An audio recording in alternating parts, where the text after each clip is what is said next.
Assalamu alaykum wa rahmatullahi wa barakatuh.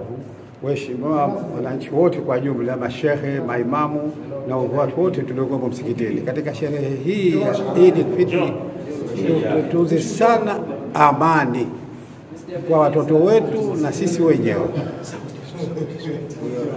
Ni jambo baya sana katika sherehe kama hizi kusikia kwamba kuna mtoto kabakwa au pengine watu wamepigwa mapanga au wengine wamefanya mambo kama haya. Wananchi, nakuombeni sana tuwe watulivu na tuangalie watoto wetu, wazee wetu, na pia sisi wenyewe kwa wenyewe tuwe walinzi wa sheria zetu.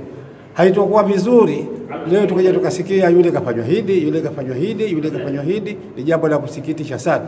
Moja katika serikali, swala linalokera katika serikali, hata katika sheria, kusikia kwamba yule kapigwa panga, yule kakatwa hili, yule kakatwa hili. Walevi wengine wanafanya siku kama hii leo ni moja katika siku yao ya kufanya maasi au kusema labda ndugu starehe, kwenda kwa wanawake, kwenda kwa hali nyingine. Jamani, tuacheni mambo haya, nakuombeni sana.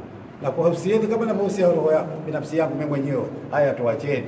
Tufateni yale yote ambayo tumeshaambiwa na alitolewa katika hotuba huko ndani msikitini, alitoa Sheikh Yusuf na Sheikh Nasr, tujalie tuyafate kwa salama na amani.